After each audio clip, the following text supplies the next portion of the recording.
This is OneWrestling.com, 24/7 wrestling news.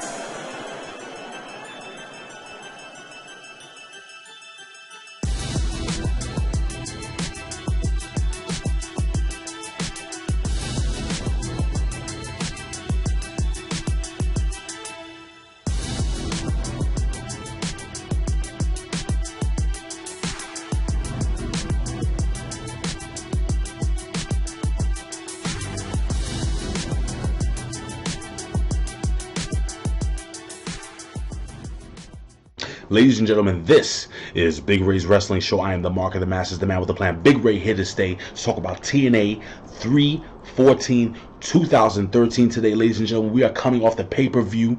We are coming off of one of the biggest pay-per-views in TNA history, ladies and gentlemen. And we are live. Finally, TNA is on the road, and they are in Chicago, Illinois, ladies and gentlemen. It is crazy what went down in the pay-per-view. Bully Ray turning his back on TNA, turning his back on his father-in-law, turning his back on his wife, Brooke Hogan.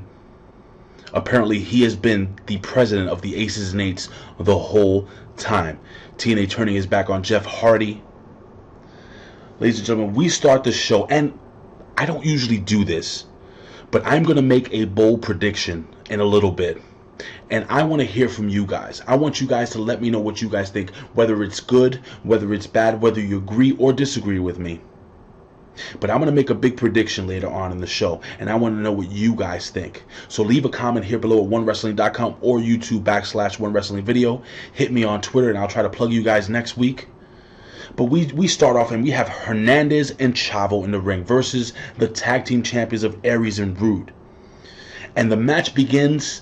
And actually, the match doesn't begin, ladies and gentlemen, because the Aces and Eights come, they swarm the ring, and they destroy Chavo and Hernandez. Then we have Devon, and he actually takes the mic, tells everybody in Chicago to shut the hell up, and he puts the Aces and Eights over. And then what he does is he introduces the new TNA World Heavyweight Champion in Bully Ray, and Bully Ray comes in the ring, and he says, "Do you know who I am?" Well, apparently he's the president of the Aces and Eights. Is he the higher power? That's a question I have for you guys later. Who is the higher power? I know Taz mentioned it once, but are they answering to someone else? Or is Bully Ray the end-all be-all? Or the be-all end-all? Very interesting. But Bully Ray takes the mic, and believe it or not, the fans were hot. The fans, watching this show live, watching it in a different arena, I could tell over the TV that the fans were really, really into it. They were chanting Bully. They were really, the show was really over. The only thing I didn't like about the show was that there wasn't really much wrestling, a lot of talking. But what I think they were doing is they're basically setting up for the pay-per-view, and they're setting up for the show, for the upcoming shows, basically giving new fans a storyline, letting them know what's going on in TNA wrestling.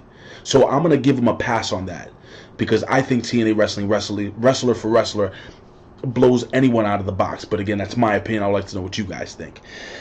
So basically, Bully Ray takes the ring, takes the microphone, and he basically cuts a promo stating, that he used Sting, that he screwed Brooke literally, and that he basically made a fool of Hulk Hogan and all the TNA fans. That he pulled one over on Hulk Hogan and the TNA fans. And he was mocking Hulk Hogan because apparently Hulk Hogan sat him down and had a father-son talk, or father-in-law, son-in-law talk about when Hulk Hogan was going to face Andre the Giant, so on and so forth. So he's mocking Hulk Hogan regarding that. And then finally, he makes a crazy statement, and I really want to know what your opinion is on this statement. I'm talking about Bully Ray. He says that Aces and Eights did in one night what the NWO could never do. That is a freaking bold statement. Then he goes on asking Hulk Hogan to fire them, and I don't understand why.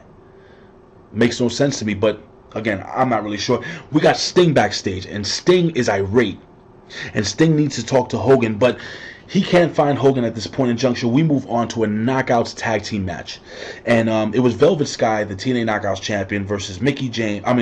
Tagging with Mickie James versus Tara and Gail Kim.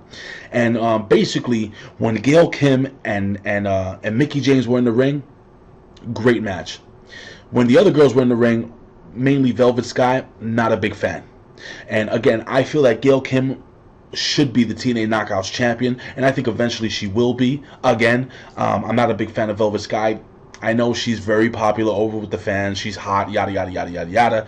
But I think TNA should focus on their strength. I think they have really good female wrestlers, and they should continue to build on that. But anyway, as the match progressed, we see that Gail Kim, always having a problem with Taryn Terrell, who's the female referee for the TNA Knockouts.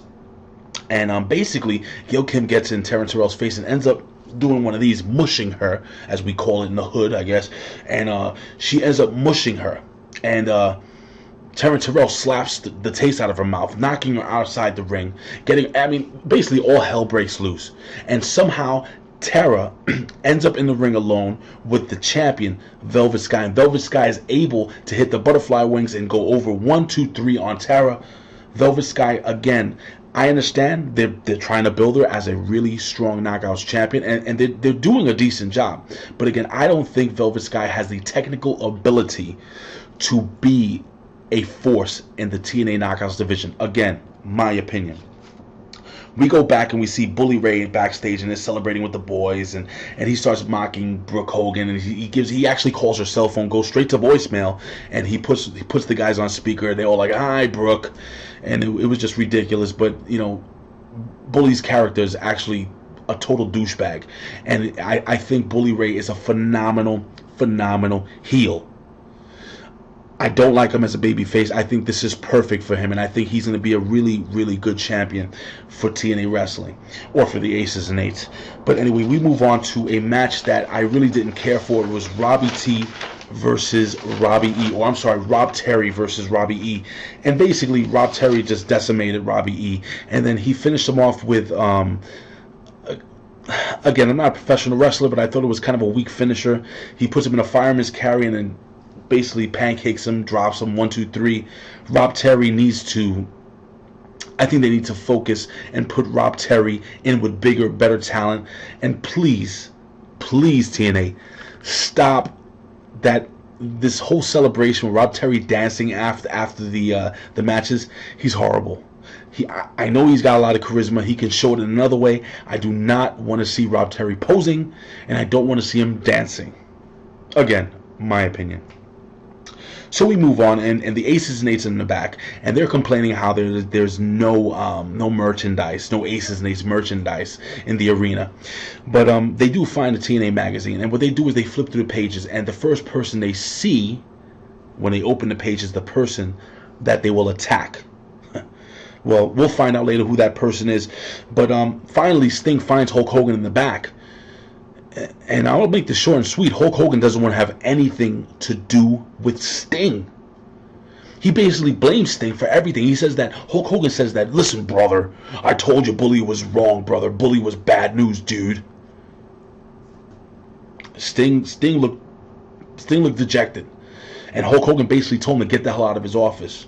So Hulk Hogan at this point is not taking any of the blame himself, but he is blaming Sting. Wouldn't it be interesting if Sting is the higher power? Anyway, we move on, and we see AJ Styles is supposed to make his return, and they announce AJ and his music hits, and the fans go nuts. Again, the fans were really, really hot, but no AJ Styles. And my favorite tag team, Bad Influence, Kaz and Daniels, come down, and they're dressed as the Legion of Doom, the Road Warriors, and they go on and they start cutting one of the most hilarious promos, and they're mocking the Legion of Doom. They're saying that the Legion of Doom is the second best tag team, and of course, that's not true. I think the Legion of Doom is the best tag team of all time, but again, it's my opinion. And basically, while they're doing all this crazy stuff, and Daniels, instead of saying, "Oh, what a rush," he starts pointing at his posterior, saying, "Oh, what a tush." It was really, really good stuff. Really enjoyed it. I love these guys on the mic, and they actually look good in the Road Warrior paint. But again, it's my opinion. So while they're doing this, James Storm, Cowboy James Storm, Mr. Sorry About Your Damn Luck, comes down, and he basically interrupts, and he gets in the face of Kaz and Daniels, and they basically start a match. Cowboy James Storm has a match with Daniels, but ladies and gentlemen, as the match progresses, guess who comes down? You'll never guess. Ladies and gentlemen, AJ Styles. Because basically what happened is Kaz and Daniels start to attack Cowboy James Storm. He's getting the upper hand. So AJ Styles comes in as the conquering hero. A lot of people think that AJ Styles, not Hulk Hogan, will be the one to save TNA. Well, AJ Styles does stop Kaz and Daniels. But then he attacks, he turns around and hits Cowboy James Storm with a crazy clothesline. If you looked at AJ Styles' face, he looked really serious. He has the beard grown out. His hair didn't look all right. Wearing a hoodie, leather jacket. He actually kind of looked like an Aces and Eights member. But I digress. I'm not sure if he's one of the members, but I'll tell you what. I like serious AJ Styles. I love serious AJ Styles, ladies and gentlemen. I want to know what your opinion is. I want to know what you think his impact will be, no pun intended, on TNA. The fans were shocked when he turned on Cowboy James Storm. Very interesting to see what's going to happen. Anyway, we go backstage and Kurt Angle's walking around, and guess what? The Aces and Eights attack Kurt Angle, taking Kurt Angle out. So basically, we have, from that point on, we move on to Joseph Park, and this show was, it's a little difficult to break this show down because it was kind of all over the place. Again, there was not a lot of wrestling, but a lot of backstage stuff, a lot of build up for the upcoming shows. And we have Joseph Park, and he's in the ring and he's cutting a promo on how proud he is and yada yada yada. And again, I'm a big fan of Joseph Park. I think the fans went crazy for him, and he made a comment how he was a big Cubs fan, but unfortunately he was in White Sox country. And he goes on, he gets a pop saying he was a Blackhawks fan. And then Matt Morgan comes into the ring. And Matt Morgan basically, in layman's term, says that he's a joke. That Hulk Hogan made a lot of mistakes and that he's going to eliminate one of his first mistakes. And that mistake being signing Joseph Park to a TNA contract as a professional wrestler. Well, Joseph Park actually doesn't back down. And it looks like Matt Morgan's going to back down. But Matt Morgan, of course, in a great heel move, comes back into the ring, gives him the carbon footprint to the face, knocking Joseph Park out. So now this is very interesting, and I have a question for you guys. Matt Morgan says that he's going to start eliminating all of the mistakes Hulk Hogan made, starting with Joseph Park. But does that also include the Aces and Eights? I think Matt Morgan would be a really, really good member of, let's say, Team Hogan, trying to battle the Aces and Eights. But Matt Morgan looks like he has his own agenda right now in this point in junction. But anyway, we go backstage again, and we have Bully Ray with the Aces and Eights, and again he's going on about having Hulk Hogan fire him. I have no idea. I have no idea why, but basically, he says Hulk Hogan doesn't have the balls to do it. Anyway, that's what happened there. We move on to the main event of the evening, and this is where things get interesting, because before this main event, Bully Ray did say that they're going to destroy the show, because eventually Hulk Hogan doesn't want to step up to the plate. Well, Sting and Aries start having actually a really good match, and I was really actually getting into this match before the Aces and Eights come down, and they just destroy Sting. The match is halted. They beat the living daylights out of Sting. Finally, Bully Ray is calling Hulk Hogan out, and Hulk Hogan's music hits, and Hulk Hogan comes to the ramp, and he's still on crutches, and he basically states that he gives the TNA roster full, amnesty to do whatever the hell they want in regards to beating or fighting the Aces and Eights. So he calls all the major players. You got Magnus, you have Samoa Joe, you have Jeff Hardy. They all come down to the ring. I mean, they come and attack Joseph Park. But ladies and gentlemen, wrestling fans, TNA fans, the Aces and Eights,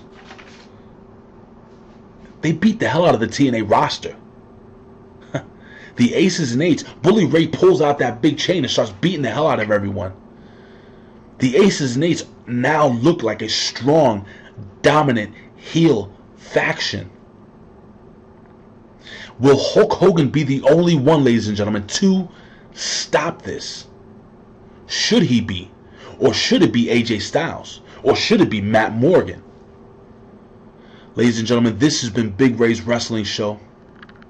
I always say this. I would do this for a living, but if I can't, I would do it anyway. Why? Because I love talking wrestling. Ladies and gentlemen, you can follow us here every week at onewrestling.com, YouTube /OneWrestlingVideo. Please follow me at Twitter at Big Ray's Show. Ladies and gentlemen, I think the next coming weeks are going to be very interesting leading up to the Super Bowl, I guess you would say, of TNA Wrestling Slammiversary. It's going to be really interesting. Ladies and gentlemen, this has been Big Ray's Wrestling Show. Look out this week for my Raw report. Unfortunately, Bill Apter's not going to be able to join me for a face-to-face, so I'm going to be trying to pull duty by myself. Ladies and gentlemen, thank you. I noticed that the viewership for this show has gone up, and I appreciate your comments, and I appreciate hearing from you guys. So please continue to watch, ladies and gentlemen. Let me know what you like. Please let me know what you don't like. Again, Big Ray's Wrestling Show. I'll see you hopefully I'll see you Monday for the Raw report. Peace out. 1.